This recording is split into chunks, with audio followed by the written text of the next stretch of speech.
किसी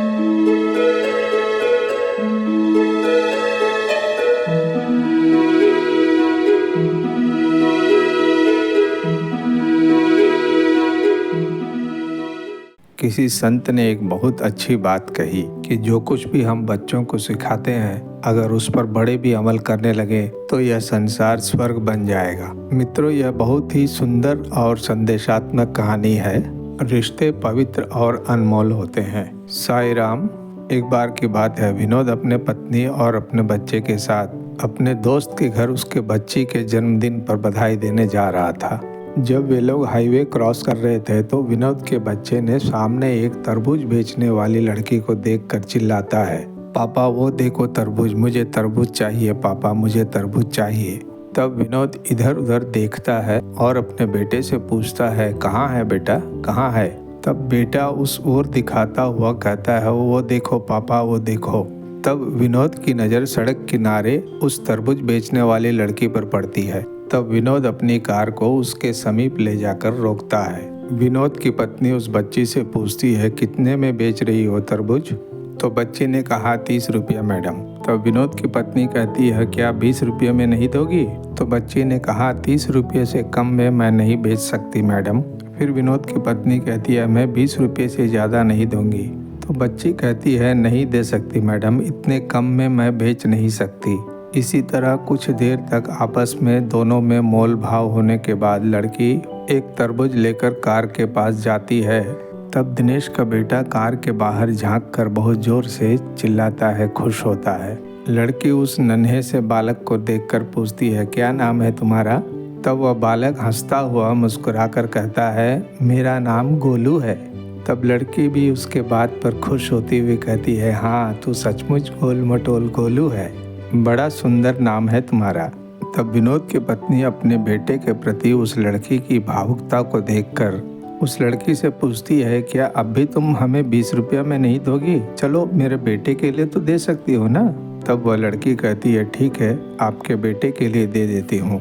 यह कहकर एक तरबूज गोलू के हाथ में वह लड़की जब देती है तो गोलू उसे ठीक से पकड़ नहीं पाता है और तरबूज हाथ से छूटकर नीचे गिर जाती है। तब गोलू दुखी होकर रोने लगता है, कहता है, मेरा तरबूज, मेरा तरबूज। तब लड़की गोलू के करीब जाकर कहती है, मत रो गोलू, मैं एक दूसरी तरबूज तुम्हारे लिए दे देती हूँ। एक दूसरी तरबूज लाकर गोलू के हाथ में देती है। तब विनोद की पत्नी कहती है, वो जो तरबूज जमीन पर गिर गया था उसके पैसे मैं नहीं दूंगी। तब वह लड़की कहती है, गोलू को देखने के बाद मेरा भाई मुझे याद आ गया था, इसीलिए मैंने उसके हाथ में दिया था। और यह कहते हुए वह भावुक हो जाती है। बच्ची की यह हालत देखकर विनोद की पत्नी उससे पूछती है, कहाँ है तुम्हारा भाई? मैडम, जब वह 2 साल का था तो उसके जन्मदिन के दिन अचानक बहुत बीमार पड़ गया था। उसके बाद उसकी मौत हो गई थी। मैं उसे भुला नहीं पाती हूँ। जब भी मैं उस उम्र के किसी भी बालक को देखती हूँ तो उसमें मेरा भाई ही नज़र आता है। और फिर उसके बाद कहती है, मैडम, आज यह दूसरा तरबूज मैं अपने भाई को दे रही हूँ, इसलिए मुझे इसके पैसे नहीं चाहिए। आज मेरे भाई का जन्मदिन है, इसलिए मैं उसे यह उपहार दे रही हूँ। और जब यह मेरा भाई है तो रिश्ते में व्यापार कैसा? मेरी माँ हमेशा कहती है, बेटा, रिश्तों में व्यापार नहीं होते, रिश्तों में प्यार होता है, रिश्ते निभाए जाते हैं। तब विनोद की पत्नी अपने बैग में से एक छोटी सी डिबिया निकालती है और उस डिबिया में से एक सुंदर सी अंगूठी निकालकर उस लड़की को जब देने लगती है तो वह उसे लेने से इनकार कर देती है और कहती है, मैं इस अंगूठी का क्या करूँगी मैडम? तब विनोद की पत्नी कहती है, जब तुमने गोलू को अपना भाई कहा तो मुझे भी अपनी माँ समझो और एक माँ का अपनी बेटी के लिए एक छोटा सा उपहार समझकर इसे लो।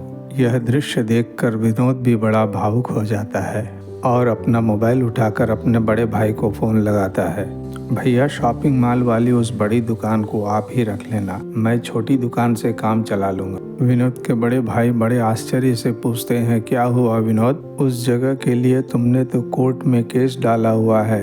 तब विनोद कहता है, भैया मैं आज ही समझ पाया कि रिश्तों में व्यापार नहीं होते, रिश्तों में प्रेम होते हैं। और यह अनमोल बातें मुझे सड़क किनारे तरबूज बेचने वाली एक बच्ची ने समझाया। यह छोटी सी कहानी हमें यह सीख देती है कि रिश्तों में हमेशा समर्पण और त्याग की भावना होनी चाहिए।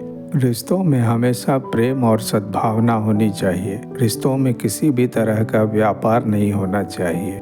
रिश्तों में स्वार्थ का कोई स्थान नहीं है। ईश्वर से प्रेम भी हमें निस्वार्थ भाव से ही करनी चाहिए।